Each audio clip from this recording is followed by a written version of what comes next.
My parents invited my sister's new boyfriend to Christmas, but told me there wasn't room for my wife of 8 years. I said, no problem. Then I stopped paying their property taxes. Turns out the county doesn't care about family drama. Hey Reddit, my parents excluded my wife from Christmas to make room for my sister's flavor of the month boyfriend.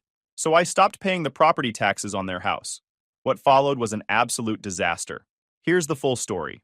I'm 34 male, a civil engineer who designs water treatment systems for municipalities across the Midwest. Not glamorous work, but steady income and actual job security. Most days involve reviewing blueprints, calculating flow rates, and making sure small towns have clean drinking water, the kind of work nobody thinks about until something goes wrong. My wife Hannah, 32 female, is a pediatric nurse who works 12-hour shifts and comes home exhausted but never complains. We've been married for 8 years, together for 11. She's the kind of person who remembers everyone's birthday, bakes cookies for new neighbors, and volunteers at the animal shelter on her days off. When we first started dating, she showed up to meet my parents with a homemade pie and asked thoughtful questions about their lives. My mom later told me Hannah was sweet, but in that tone that suggested sweet meant boring. Hannah grew up in a working-class family in Oregon.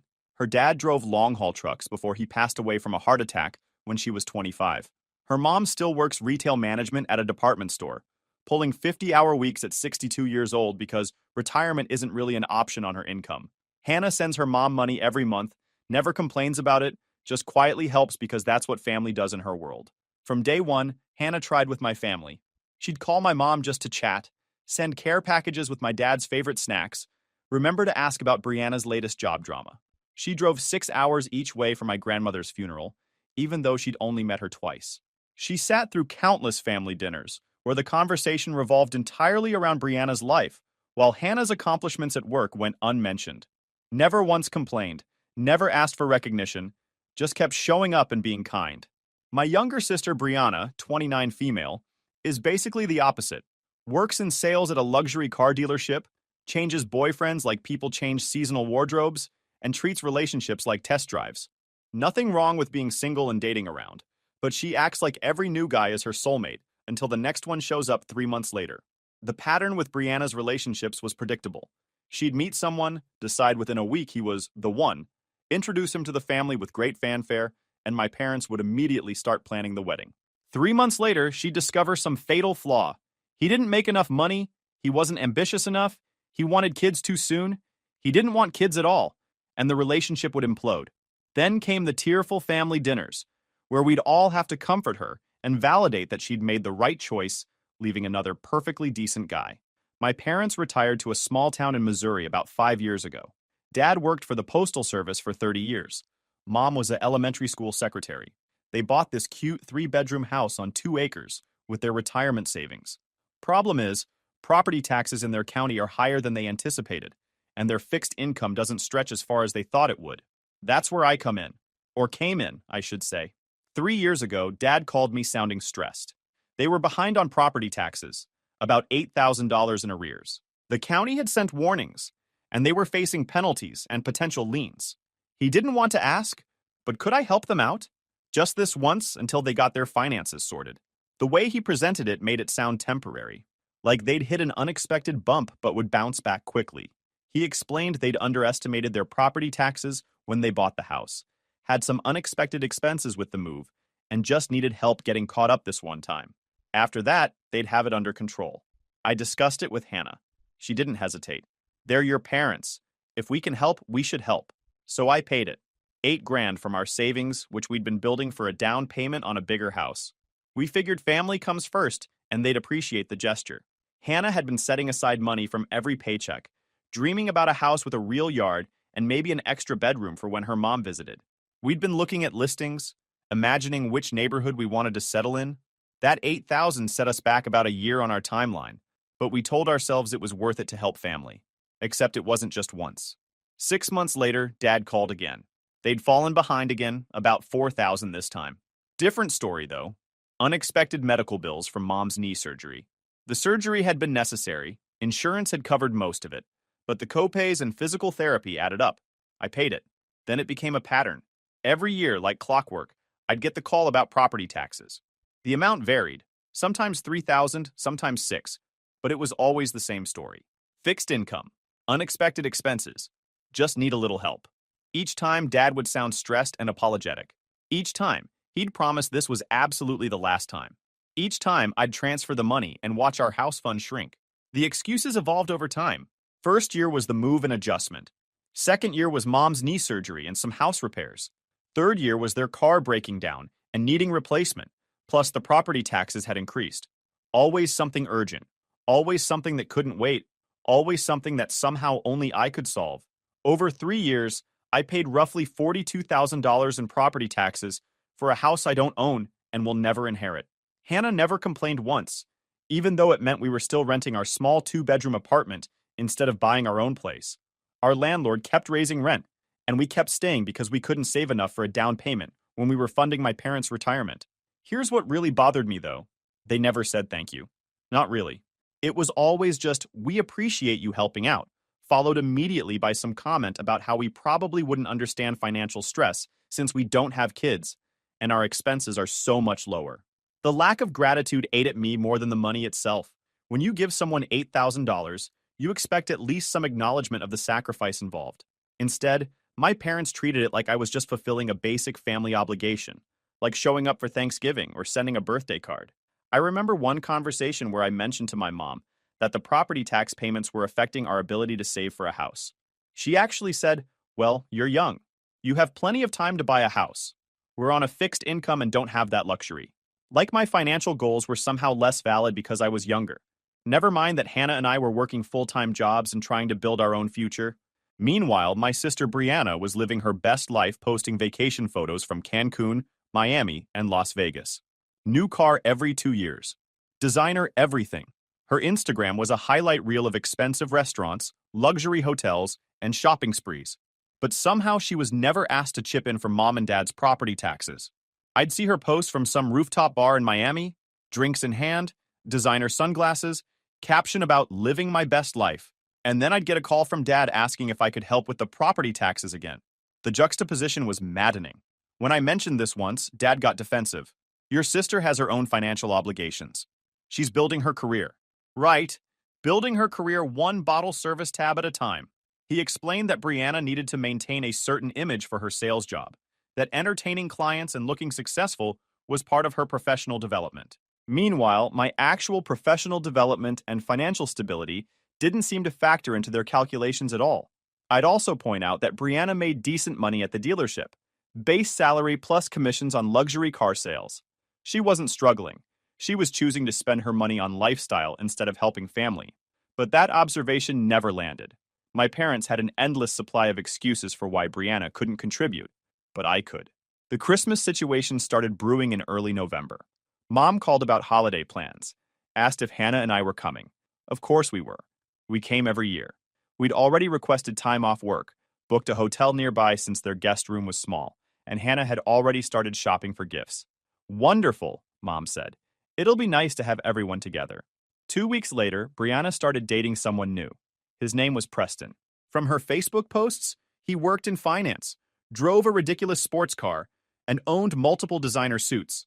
Classic Brianna type, looked good in photos, probably had the personality of a parking meter. She'd known him for exactly 11 days when she announced on the family group text that she was bringing Preston to Christmas. Mom immediately responded, "That's wonderful, sweetheart. We can't wait to meet him." I didn't think much of it. Their house wasn't huge, but it could accommodate a few extra people for a holiday dinner. We'd managed before when extended family visited. Then I got the phone call that changed everything. Mom called me at work, which was unusual. She had this weird, apologetic tone that immediately put me on alert. Usually when she called during business hours, it was about something urgent. Someone in the hospital, a death in the family, that kind of thing. But this tone was different. This was the voice she used when she knew she was about to ask for something unreasonable. "So about Christmas," she started. "We've been thinking about the space situation." "What space situation?"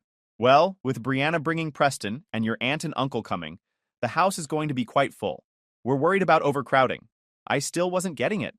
Their house had hosted bigger gatherings before. Just last Easter, they'd had 12 people for dinner, and everyone fit fine. Sure, it was cozy, but nobody minded. That's what family gatherings are supposed to be. Everyone squeezed together, making it work. "Okay, so we'll squeeze in. We've done it before." Long pause. The kind of pause that tells you the other person is trying to figure out how to say something they know will go over badly. Actually, honey, we were thinking maybe this year you and Hannah could sit this one out. Just this once. Let Brianna have her moment with Preston. You understand. My brain needed a few seconds to process what I'd just heard. The words made sense individually, but together they formed a sentence that seemed impossible. You're uninviting us from Christmas? Not uninviting. Just suggesting maybe you two could celebrate on your own this year. You're married. You have your own traditions now. Brianna really wants us to meet Preston, and with limited space. Mom, your house has 3 bedrooms and a finished basement. How is there not enough space? Another pause. Well, Preston is very particular about accommodations. Brianna mentioned he's not comfortable with cramped quarters. And you know how your aunt and uncle need the main guest room because of your uncle's back problems? The excuse was paper thin and insulting. Preston, who'd been dating my sister for 2 weeks, needed comfortable accommodations. But Hannah, who'd been part of this family for 8 years, could just stay home. The guest room that Hannah and I had stayed in for the past 7 Christmases was suddenly unavailable because a stranger might be uncomfortable. So let me get this straight, I said slowly. You're asking me and my wife to skip Christmas so that Brianna's boyfriend of 2 weeks can be comfortable? Don't be dramatic. It's just one Christmas. You'll have plenty more. We come every year. We've never missed one. Hannah's family is in Oregon, so she doesn't get to see them during the holidays. Your Christmas is basically her only family Christmas.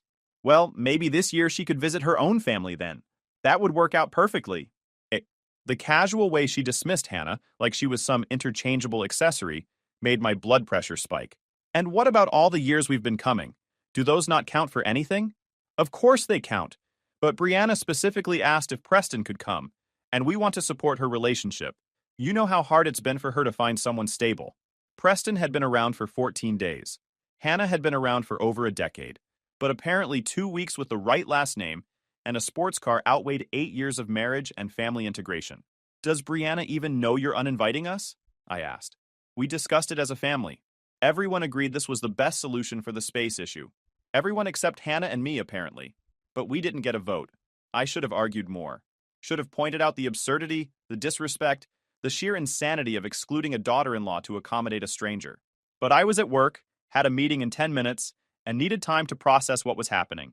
Okay, I said. No problem. Mom sounded relieved. Oh, wonderful. I knew you'd understand. You're always so reasonable about these things. We'll miss you, but we'll make it up to you. I hung up and sat in my office, staring at nothing. My phone buzzed with a text from Hannah. How's your day going? I didn't respond. Didn't know how to explain what had just happened. That night, I told her. She took it better than I expected, which somehow made it worse. It's okay, she said quietly. We can do our own thing, make our own traditions. It's not okay. You've been nothing but kind to them for 8 years. You remember their birthdays, send them care packages, call to check on them, and they just uninvited you for some random guy. I know, but it's their house, their holiday. We can't force them to include me. They shouldn't need to be forced. You're family. She smiled sadly. Apparently not as much family as Preston. That night, I lay awake thinking about everything. The $42,000 I'd paid in property taxes, the countless times Hannah had bent over backward to be the perfect daughter-in-law, the years of Christmas visits, birthday cards, anniversary calls, all of it apparently worth less than 2 weeks with a guy who drove a Porsche. The next morning, I logged into my bank account and looked at the scheduled payment I had set up for my parents' property taxes. The next installment was due in January, $6,000. I canceled it. Then I called the county treasurer's office and removed my name from the automatic payment authorization. From now on, if my parents wanted their property taxes paid, they could figure it out themselves. Hannah noticed I was on the computer longer than usual. What are you doing? Just handling some financial stuff. I didn't tell her yet. Didn't want her trying to talk me out of it or feeling guilty.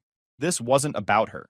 It was about my parents finally experiencing actual consequences for treating people like disposable props in Brianna's life story. December rolled on. I sent a polite message to the family group text. Hannah and I have decided to start our own Christmas traditions this year. Hope everyone has a great holiday. Mom responded immediately. That's the spirit. So mature of you. Brianna sent a thumbs up emoji. Dad didn't respond at all. Hannah and I spent Christmas morning opening presents in our apartment, then volunteered at a soup kitchen for a few hours. Came home, made dinner together, watched movies. It was actually nice, quiet. No forced small talk with relatives I barely knew. No pretending to be interested in Brianna's latest life drama. But I was angry. The kind of deep, simmering anger that doesn't go away just because you're watching holiday movies. Around 9 p.m., my phone started blowing up. Photos from my parents' house. Brianna and Preston in front of the Christmas tree. Preston opening gifts. Dad carving a turkey. The whole family gathered around the table, with an empty spot where Hannah and I should have been. Mom sent a message to the group. Missing you tonight. But Preston is wonderful. Such a gentleman. Preston had made it exactly 19 days with my sister. 3 weeks. That's how long it took for him to get elevated above my wife in the family hierarchy. I turned off my phone and went to bed. January came. The property tax bill was due. I didn't pay it. My phone rang 6 times that first week. I didn't answer. Finally, Dad left a voicemail.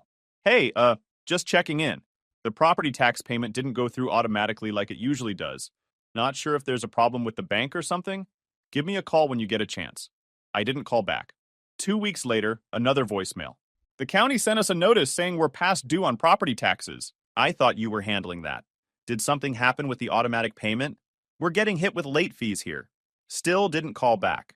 Week 3, Dad finally figured it out. The voicemail was different this time. Angry instead of confused. I don't know what kind of game you're playing, but this isn't funny. We had an agreement. You can't just stop paying without telling us. Call me back immediately. I texted him. No agreement. I was helping you out. Now I'm not. He called back within 30 seconds. I let it ring. The texts started coming. We need to talk about this like adults. Your mother is very upset. This is completely irresponsible.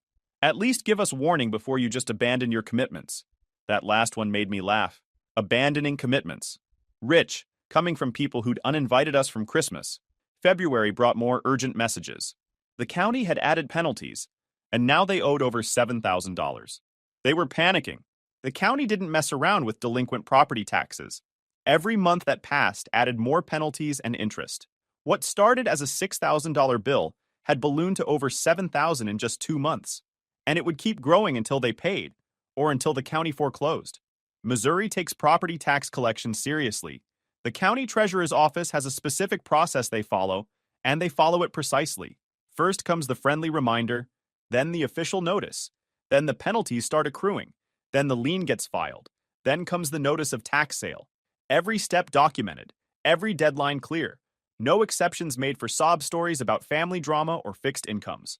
My parents weren't used to dealing with government agencies that didn't care about their explanations.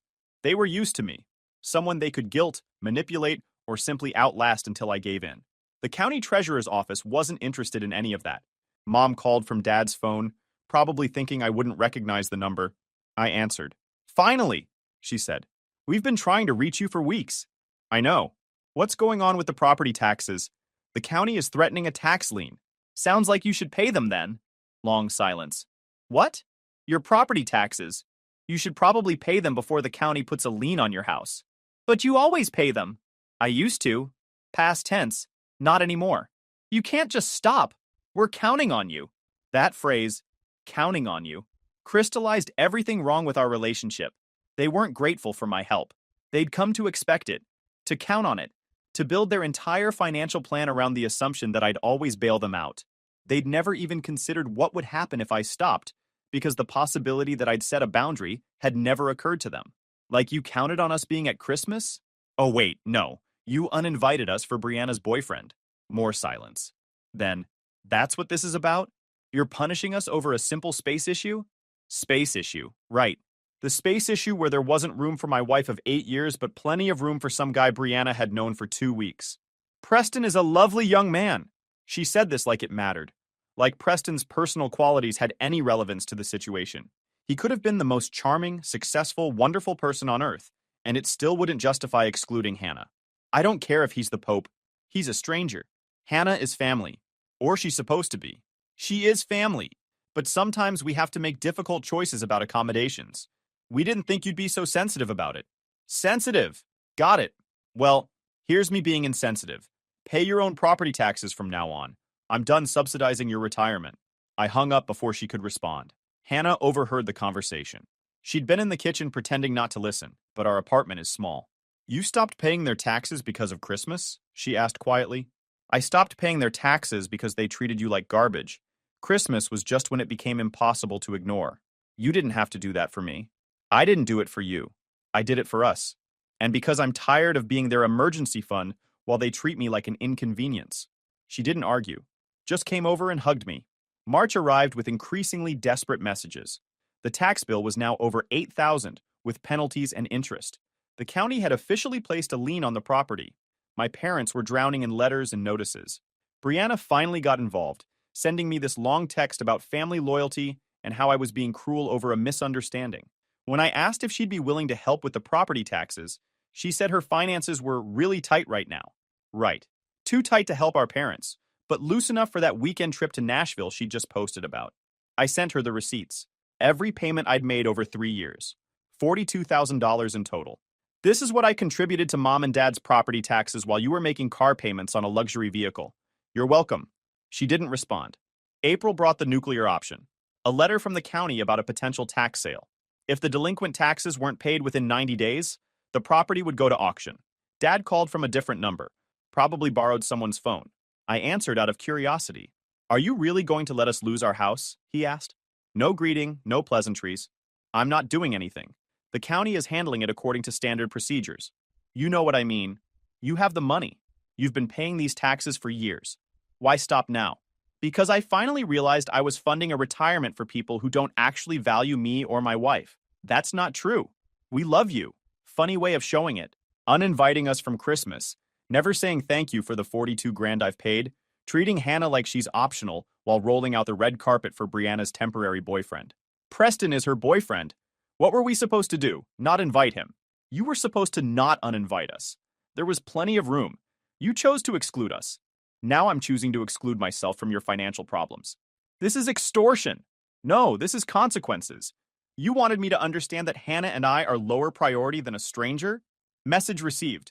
Now you get to understand that your financial crisis is lower priority than my wife's emotional well-being. The county doesn't care about family drama. They're just going to take our house. I know. That's kind of the point.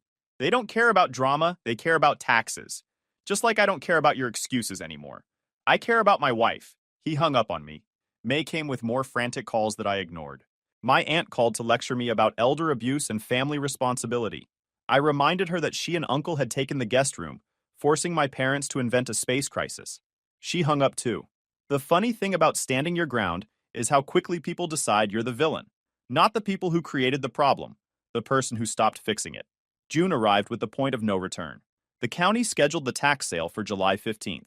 If my parents didn't come up with $10,000 by then, their house would be auctioned off. Tax sales in Missouri follow a specific process. The county publishes a list of properties with delinquent taxes in the local newspaper for 3 consecutive weeks. Real estate investors and speculators watch these lists carefully, looking for opportunities to buy properties for pennies on the dollar. Houses that families have lived in for years can get snatched up by strangers who see them as nothing more than investment opportunities. My parents' house would be on that list. Their address, their names, the amount owed, all published for anyone to see. Their neighbors would know. Their friends would know. The whole small town would know that they'd let their property taxes go unpaid to the point where the county was taking action. The shame of it probably bothered my parents almost as much as the financial crisis. They'd spent their whole retirement building this image of comfortable middle-class stability. They'd joined the right social clubs, attended community events, made friends with other retirees who seemed to have their finances in order. Now everyone would see the truth. They were broke and had been relying on their son to subsidize their lifestyle. My parents sold mom's jewelry, borrowed money from friends. Dad picked up a part-time job at the hardware store. Brianna finally contributed $1,000, which she made sure to announce publicly so everyone would know what a good daughter she was. The Facebook post Brianna made about her contribution was classic her. A long caption about the importance of family, how we all need to support each other in hard times, and how she was blessed to be able to help my parents in their time of need. She made it sound like she was the hero of the story, not someone contributing a fraction of what I'd already paid over the years. The comments were full of people praising her generosity and calling her an amazing daughter. Nobody knew the full story. They came up with 8,000, still 2,000 short. July 10th, 5 days before the sale, Mom called from yet another number. I answered because Hannah was sitting next to me. Please, Mom said. She was crying. I'm begging you. We're $2,000 short. We'll lose everything. Our house, our retirement, everything we worked for. You should have thought of that before Christmas. This is insane. You're going to let us become homeless over Christmas dinner? Not over dinner. Over 30 years of putting Brianna first, treating Hannah like she's disposable, and taking me for granted. The Christmas thing was just the final straw. We've apologized. What more do you want? Have you? Because I don't remember getting an apology. I remember getting excuses and justifications and lectures about how I'm being unreasonable. Silence. She was cornered and knew it. I'm sorry, she finally said. We should have included Hannah. It was wrong. Keep going. We took you for granted. Took your help for granted. We should have been more grateful for all you've done. And we prioritized Brianna over you. Made you feel less important. That wasn't right. Getting warmer. What about Hannah specifically? Long pause. We treated Hannah poorly. Excluded her when she'd been nothing but kind to us. Made her feel like she wasn't really family. There it is. Was that so hard? So you'll help us? Pay the last $2,000? No. What? But I apologized. You apologized because you're about to lose your house, not because you actually feel bad. That's not the same thing. We do feel bad. What do you want from us? I want you to experience the consequences of your choices. I want you to understand that actions have results. I want you to know what it feels like when family treats you like you're expendable. This is cruel. Maybe, but it's also fair. I hung up. Hannah was quiet for a minute. Then she asked, Are you really going to let them lose their house? Yes, that's a lot. It is. But so was 3 years of $42,000 and 8 years of you being treated like a second-class family member. She thought about it. What if we paid half? $1,000. Enough to help, but not enough to completely bail them out? I looked at her. This woman who'd been excluded from Christmas was suggesting we throw my parents a lifeline. Why would we do that? Because I don't actually want them to be homeless. I want them to learn their lesson, but homelessness seems extreme. Plus, if they have to scramble for the last $1,000, they'll still feel the pressure. She had a point. The goal wasn't to destroy them. It was to make them understand consequences. You're sure? I'm sure. 1,000. Final offer. They cover the rest. July 14th, I sent a text to the family group. Hannah and I will contribute $1,000 to the property taxes. You're responsible for the remaining 1,000. Payment must be received by the county by 4 p.m. tomorrow or the offer expires. Mom called immediately. Thank you. Thank you so much. But we don't have the other 1,000. We've exhausted every option. Then I guess you'd better figure something out. You've got 24 hours. Where are we supposed to get $1,000 in one day? Same place you got the 8,000 you already raised. Get creative. Please, can't you just cover the whole thing? For old time's sake? Old time's sake? When you used 42,000 of my money and uninvited my wife from Christmas? Those old times? She went quiet. 24 hours, I repeated. Figure it out. I hung up and transferred $1,000 to the county with a note that it was partial payment toward my parents' delinquent taxes. The next 24 hours were chaos, according to my aunt, who later filled me in. My parents called everyone they knew begging for money. Tried to get a payday loan, but their credit was terrible. Dad worked a double shift at the hardware store and made $80. Brianna, in a rare moment of actually helping, threw another $500 toward the cause. Still left them $400 short. At 2 p.m. on July 15th, 3 hours before the deadline, my parents were still scrambling. They'd sold Dad's golf clubs, Mom's rarely used exercise bike, and some furniture on Facebook Marketplace. They showed up at the county office at 3:47 p.m. with $10,000 in a combination of cash, money orders, and certified checks from 6 different sources. The clerk barely got it processed before the 4 o'clock deadline. Their house was saved. Barely. That evening, I got a text from Dad. We made it. No thanks to you. I responded, You're welcome for the $1,000, and the $42,000 before that, and for the lesson in consequences. He didn't reply. August brought a cold war in my family. Nobody was talking to me except for a few cousins who privately admitted I had a point. My parents were speaking to Hannah and me, but barely. Brianna posted a vague status about toxic family members who use money to manipulate people. The irony was perfect. September rolled around with my dad's birthday. Usually we'd visit, bring gifts, make a thing of it. This year, nothing. I sent a card.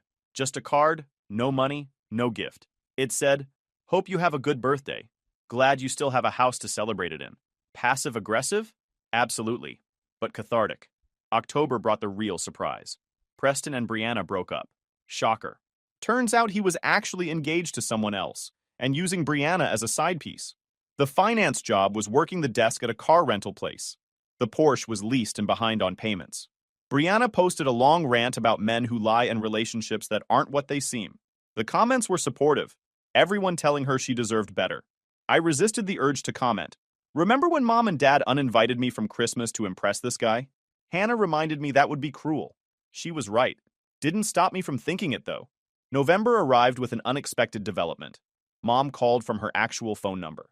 "I want to talk," she said. "Actually talk. Not argue, not make excuses. Just listen and talk." Okay. We met at a diner halfway between our place and theirs. Just the two of us. She looked older than I remembered. More gray hair, more lines around her eyes. "Stress will do that. I've been thinking about everything," she started. "Not just the property taxes, but all of it. How we treated you. How we treated Hannah. The Christmas thing, especially." I didn't interrupt. Let her talk. "Your father and I got caught up in Brianna's drama. She's our baby, and she's had such a hard time with relationships. Every time she brings someone new around, we get excited that maybe this time will be different, that maybe she'll finally find someone good. So you excluded us to support her relationship? We thought it would help her feel supported. Preston seemed so nice on paper. Good job, well-dressed, polite. We wanted to show Brianna we approved. By disapproving of Hannah?" She winced. "It wasn't about Hannah. We love Hannah. Your actions said otherwise." She nodded slowly. "You're right. We acted like Hannah was optional, like she could just be uninvited, and it wouldn't matter because she's already secure in the family. But that's not how it works, is it? No. We took you for granted too. You paid our property taxes for 3 years, and we treated it like it was just something you did, like it was your responsibility instead of an enormous gift. We never even really thanked you." "Nope. And when you stopped helping, instead of asking ourselves why, we just got angry, like you were failing some obligation instead of finally setting a boundary." She got it. Actually understood what happened. That was unexpected. "What changed?" I asked. "Almost losing our house changed a lot. But mostly it was your aunt saying something at a family gathering. She said we'd pushed away our reliable son because we were too busy chasing after our unstable daughter. That stung, but it was true. We sat in silence for a minute. "I'm sorry," she said. "Really sorry. Not because I want something from you, but because we hurt you and Hannah. You both deserved so much better." "Yeah, we did. I can't undo the Christmas thing. Can't take back the years of taking you for granted. But I want to try to do better going forward, if you'll let us." I thought about it. Thought about Hannah, and how she'd never asked me to cut my parents off, just to stand up for her. Thought about how she'd suggested we contribute that last $1,000 even after everything. "Here's the deal," I said. "You want a relationship going forward? Great, but it's based on actual respect, not obligation. That means Hannah gets treated like a daughter, not a guest. That means no more financial assistance from us. You're adults. Figure out your own budget. And that means if you ever try to exclude us for one of Brianna's boyfriends again, we're done. Permanently." She nodded. "That's fair. More than fair, honestly. And you owe Hannah an apology. A real one. In person. I know. I'll call her this week."